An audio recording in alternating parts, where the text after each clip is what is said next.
Hello les amateurs du 7e art. Dans un instant, nous allons recevoir Evil Goat, Maman Kim et Takumi pour une série audio qu'ils préparent, Code Lyoko, Frontières virtuelles. Nous en saurons plus sur ce que c'est. Le 7e art à domicile. Le 7e art à domicile sur Jesseline TV. Bonjour à tous les trois. Est-ce que Bonjour. vous pouvez vous Bonjour. présenter? Bah oui, on peut se présenter. On peut essayer en tout cas. Je vais commencer. Je suis Evil Goat. Je suis la personne derrière le projet, enfin l'une des deux personnes derrière le projet CLFV.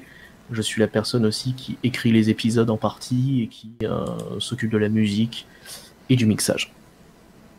Pour simplifier. Je passe la parole à quelqu'un d'autre. Alors, je vais prendre la parole du coup. Moi, c'est Maman Kim. Je suis directrice artistique sur le projet de Code Lyoko Frontières virtuelles. Et je suis également une des voix principales. Oh, tu peux dire laquelle, hein. Voilà. Il n'y a pas de souci, hein. Je pense que là, il n'y a pas de secret là-dessus.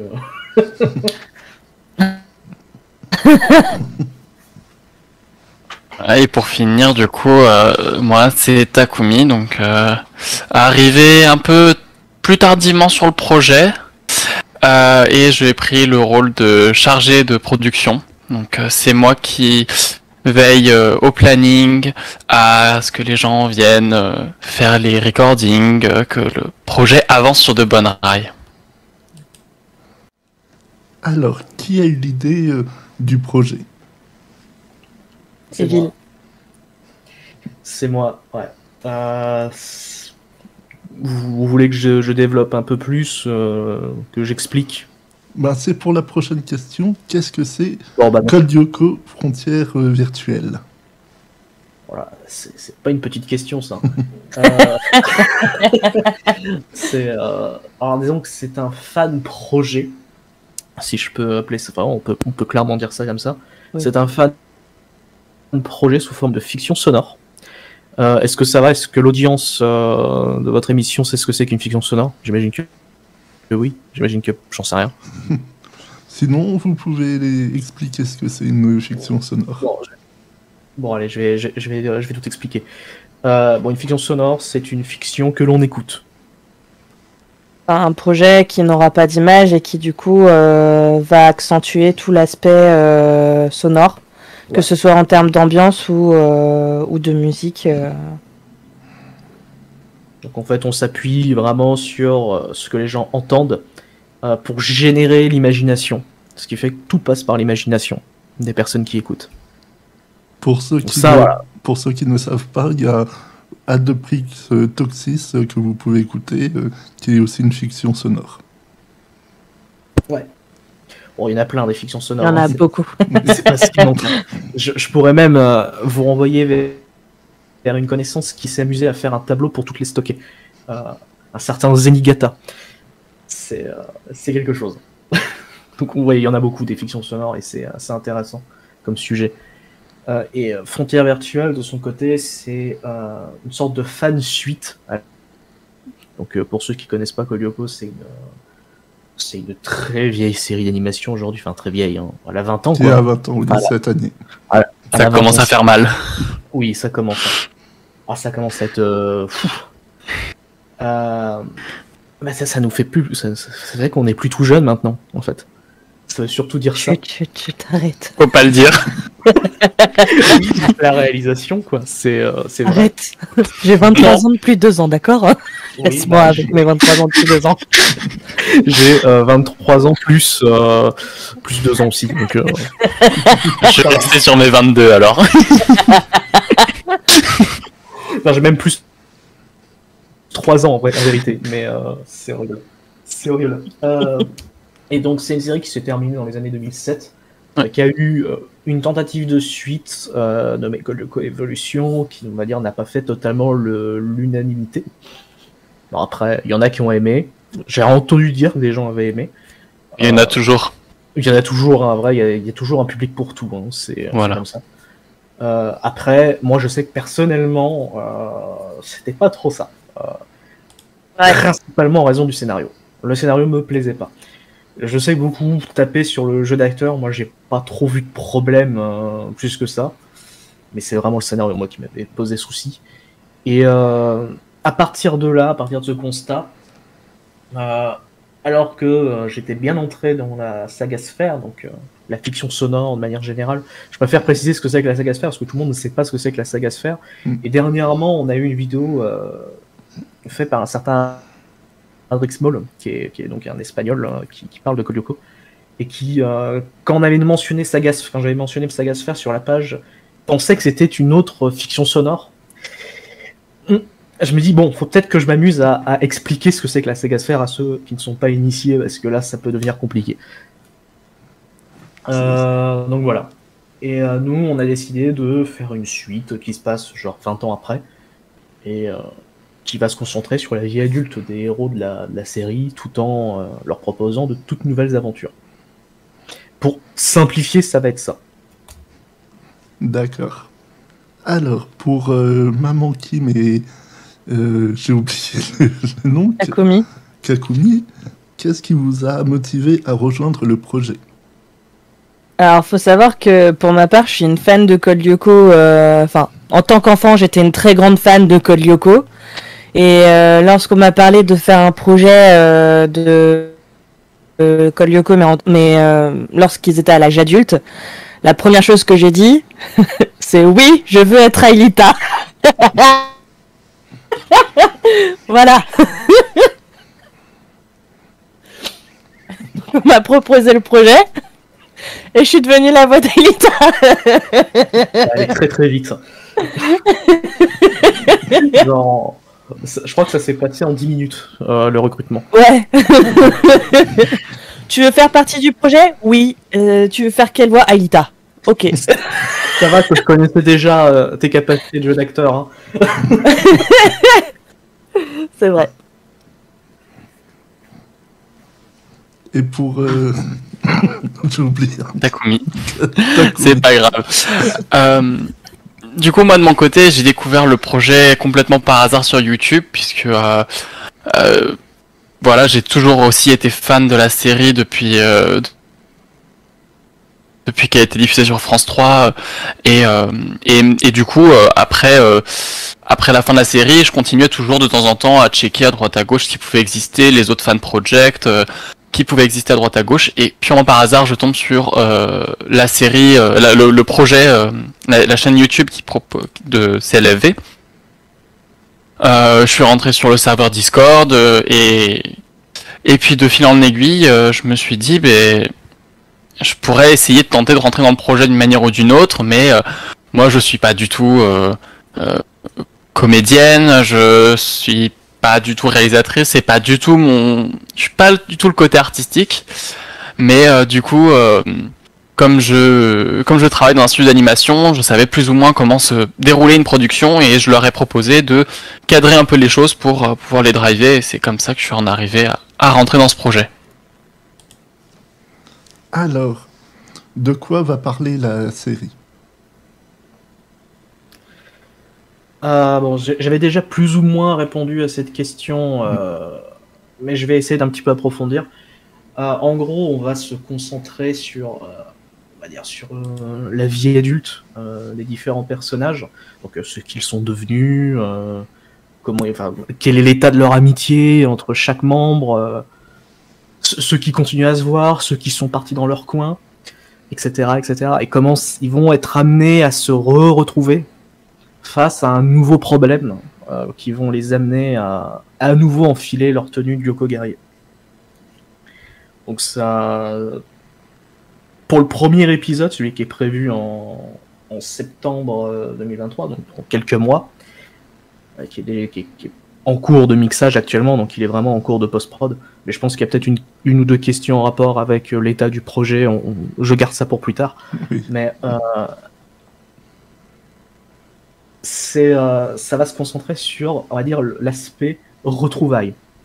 l'aspect...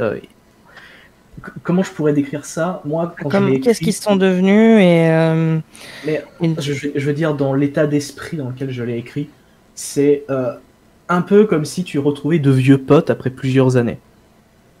Et c'est comme ça que je voulais l'écrire, cet épisode, c'est que t'aies l'impression de retrouver de vieux potes. Que t'avais pas vu depuis des années, que t'as envie de découvrir comment ils sont... Qu'est-ce qu'ils sont devenus, en fait. Donc ça, c'est la première partie de l'épisode, et la seconde partie de l'épisode, je vais pas trop en parler, parce que ce serait du spoil. Mais voilà.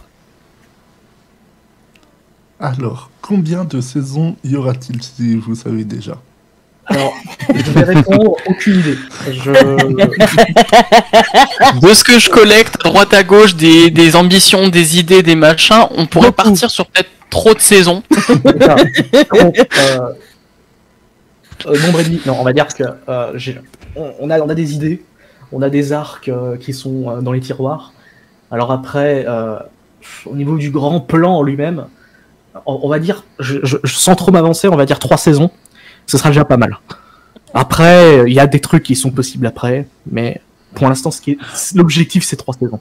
Déjà, on fait le premier épisode et ensuite on voit pour le reste. Hein. Moi, tant qu'on sort pas le premier épisode, je suis pas sûr qu'on réussisse à faire la saison. Hein. Alors, vous avez dit que ça sortirait le premier épisode au mois de septembre. Et quand vont sortir les autres épisodes, les suivants? Alors ça, j'ai envie de dire, même moi je ne le sais pas encore. Parce que les autres épisodes, donc ceux qui appartiendront à la saison, alors, je vais faire une petite nuance. Ce qui sort en septembre, c'est un épisode spécial. C'est avant tout, genre on le sort le 3 septembre pour une bonne raison, c'est que c'est le jour de l'anniversaire des 20 ans de Code Lyoko. Donc on s'est dit, tiens, pourquoi pas, après tout, ça fera un épisode spécial 20 ans, il sera un peu... En plus, comme il est spécial, il sera un peu plus long que tous les autres. Beaucoup plus long? Ouais, il sera beaucoup plus long. Hein, genre, il sera de 1h30, entre 1h30 et 2h, le temps d'épisode. Alors que tous les autres, ils seront autour de 40 minutes. Et concernant ces autres épisodes, donc ceux qui appartiendront à la saison 1, peut-être en 2025. Genre, si on se débrouille bien, 2025, ça me paraît pas déconnant. Parce qu'on est toujours en pré-production sur ces épisodes-là, écriture des scripts, etc. C'est ça. Puisque c'est une saison, là ce sera pas un épisode unique, il faut quand même avoir la trame qui soit plutôt bien écrite, que les épisodes s'enchaînent, alors que l'épisode spécial qu'on sort en septembre peut suffire à lui-même dans un sens où il ouvre des pistes, mais c'est un épisode spécial. C'est ça. Alors, pour résumer, on a un truc qui sort en 2023, et après quelque chose qui sortira potentiellement en fin 2024, 2025, et si vraiment on galère trop, 2026. Mais on donnera pas de date précise tout de suite. Genre, ça me paraît un peu loin. Ouais. Alors, depuis quand êtes-vous fan de Code Lyoko? Depuis la sortie. Moi, je regardais ça, j'avais 6 ans, j'étais dans le canapé avec les céréales. Enfin, c'est classique, quoi. Voilà, je devais avoir le même âge à peu près. Sauf que moi, et encore, je suis pas sûre parce que je sais que je regardais sur Canal J. Putain, moi, c'était sur France 3.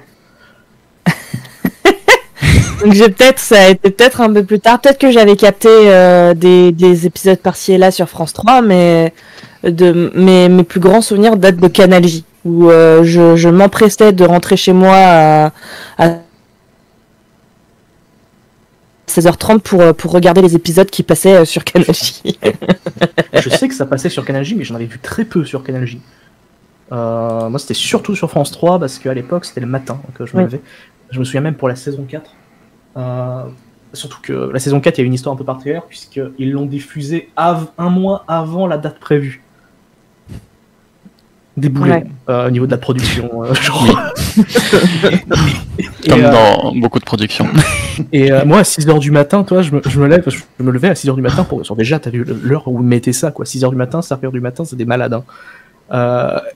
Mais moi, bon, du coup, j'y allais. À 6h du matin, je me levais pour regarder ça, parce que je voulais suivre l'histoire. Ah, c'est marrant, vous avez des souvenirs vraiment précis, alors que moi, c'est flou. Je sais pas comment j'ai réussi à sacraliser cette série, parce que pour moi, c'était ma série fétiche, c'est ma série numéro 1, aucune série pourra... Et pourtant, il y en a eu des séries qui m'ont marqué, mais Code Lyoko reste la première. Mais pourtant, je n'ai pas le souvenir. Le seul souvenir que j'ai de la première image de Code Lyoko que j'ai vue, c'était un retour vers le passé, où on voit le fameux halo blanc qui traverse les immeubles, etc. C'est la première image que j'ai vue, mais alors, quand, à quel moment, dans quel contexte, aucune idée, mais je sais que ça m'a marqué. Je me suis dit, qu'est-ce que c'est que ce truc? Et ça m'a suivi toute ma vie. Bah, ce qui m'a suivi aussi, c'est que dans la cour de récré, je jouais avec mes copains à Code Lyoko. Je pense on est beaucoup à l'avoir fait, ça. Oui. Du coup, en fait, ça, du fait de faire, surtout que j'avais toujours le même personnage, on ne dira pas qui parce que c'est évident. Je me demande qui c'est. Hein. Là, t'en as pas parlé déjà un petit peu? Oui, tu jouais Jérémy, bien entendu. Ah ouais, ouais. Incroyable. Maman qui mange. Je jouais déjà Odd à l'époque. Hein. Je faisais la voix d'Odd. Hein. Sachez-le. Hein. Et c'est toujours le faire. Ah oui, j'avais entendu ça dans un live que vous aviez diffusé qu'elle avait fait la voix de Odd. Oui. Je sais pas de quoi vous parlez.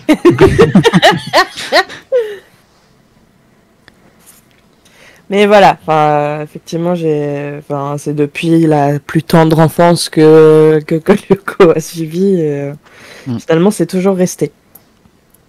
Étrangement, j'ai pas vu les Code Lyoko Evolution puisque je ne suivais plus à ce moment-là.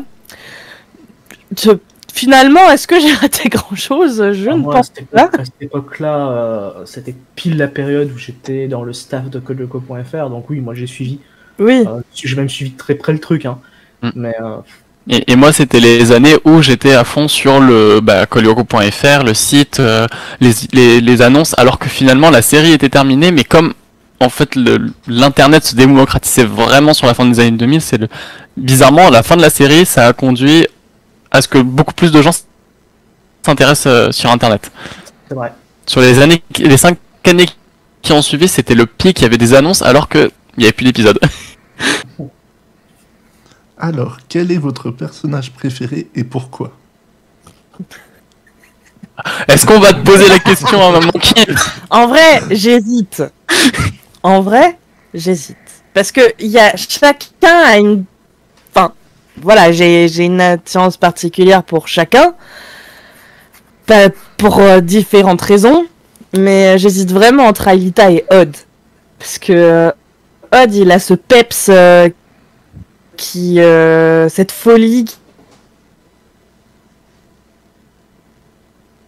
qui douceur et justement c'est quand même un personnage qui est assez complexe et dans lequel je me suis facilement retrouvée de base parce que ma tête est un complexe à lui tout seul de 30 000 hectares.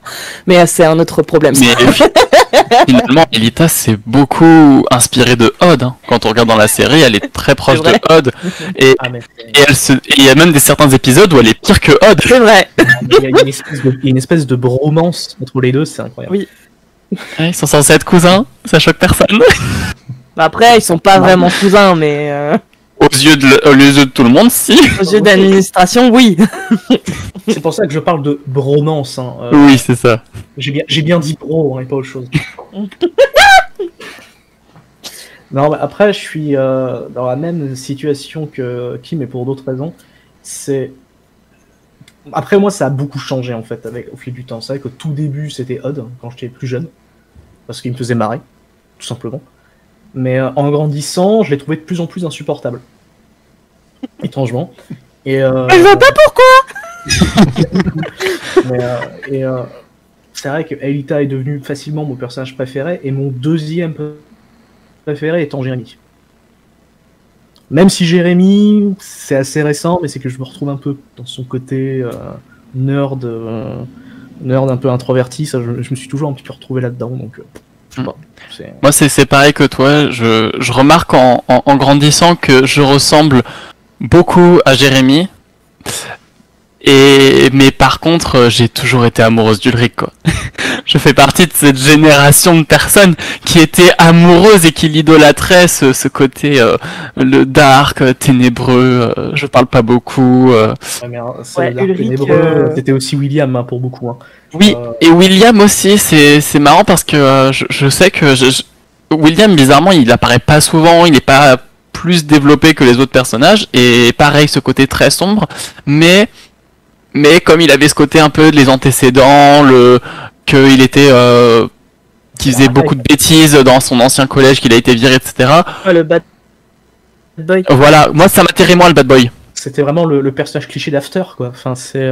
Alors que moi, mon amoureux, c'était Ulrich et je pouvais pas avoir en peinture le William. Hein. J'avais juste une C'est envie, ça. c'était lui donner des claques. Hein. C'est ça, quand il voulait voler Yumi, t'étais en mode mais non, mais. Moi, il me rendait complètement indifférent, en fait. Genre, on va te foutre de William. Terrible. Non, mon grand amour d'Ulrich.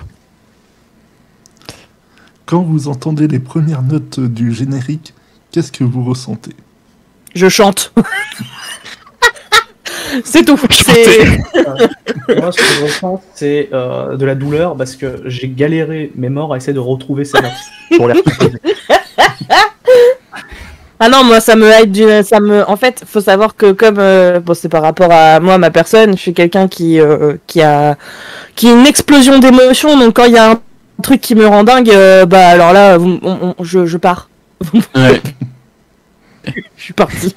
C'est ça, quand j'entends le générique de Code Lyoko, je me mets à chanter, mais l'instrumental au début. C'est ça.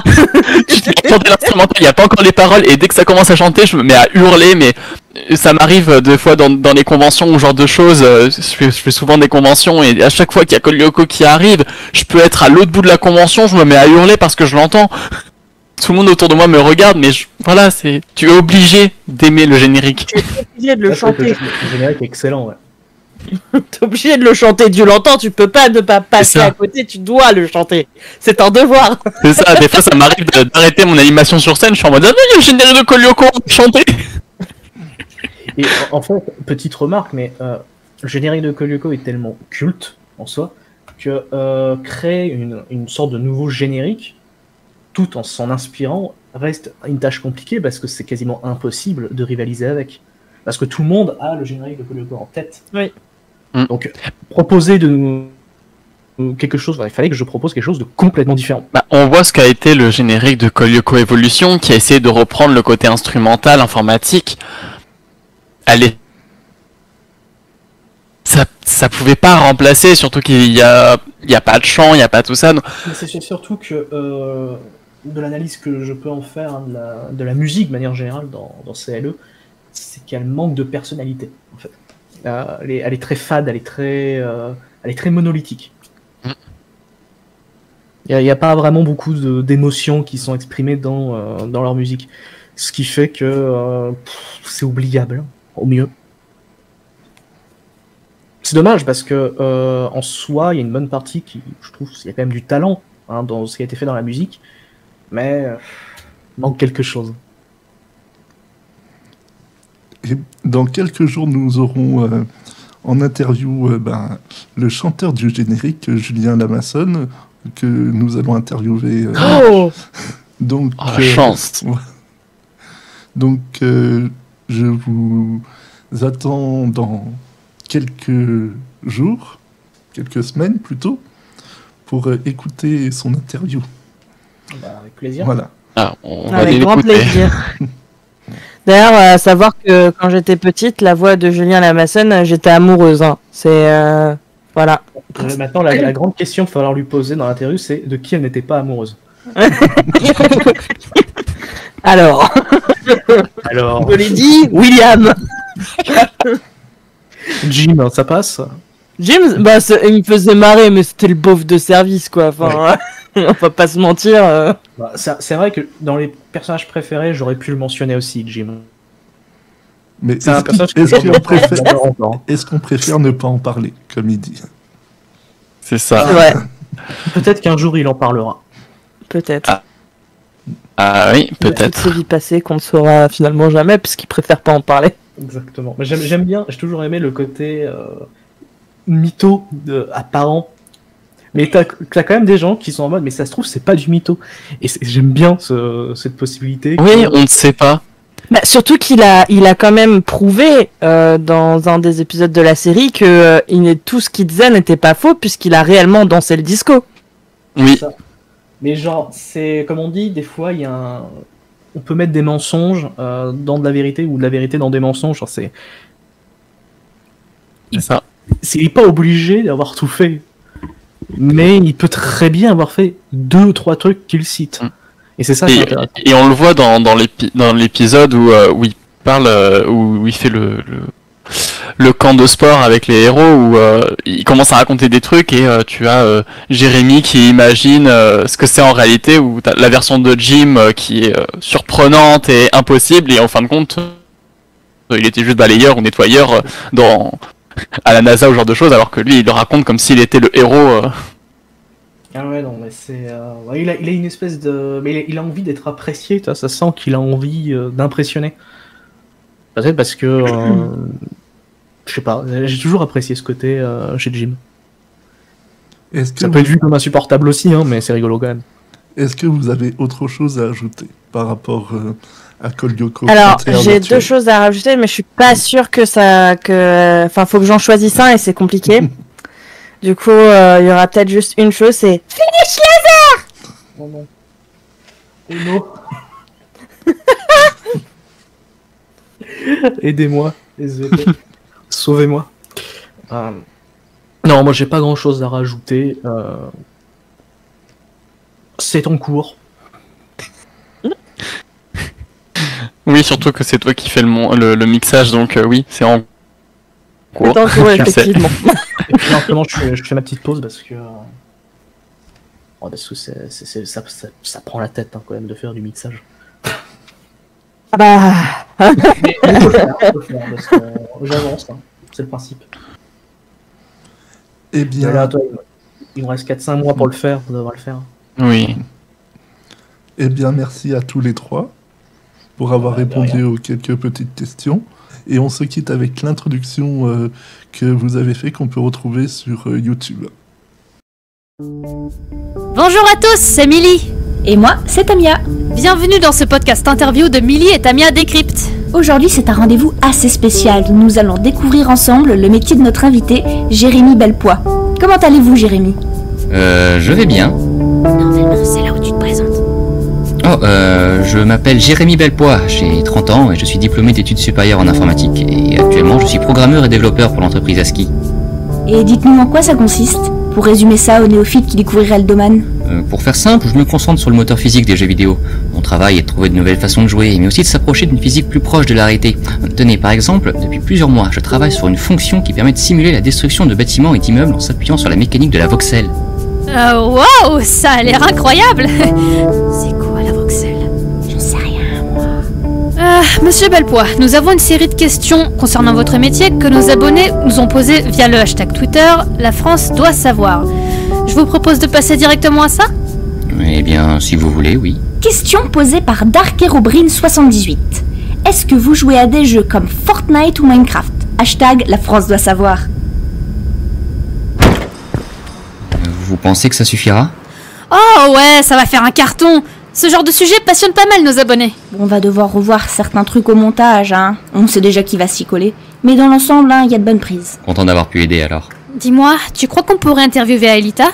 Parce qu'avec un parcours comme le sien, il y aurait quoi dire pas mal de choses. DJ chez les Subdigital, puis physicienne chez Oratech. Je peux lui en toucher un mot, je pense. Parfait, de toute façon, t'as notre numéro. On t'enverra la version définitive avant de publier sur la chaîne. Tu nous diras ce que t'en penses. Avec plaisir. Cool, du coup, je te souhaite une bonne fin d'après-midi. Et n'oublie pas, la France doit savoir.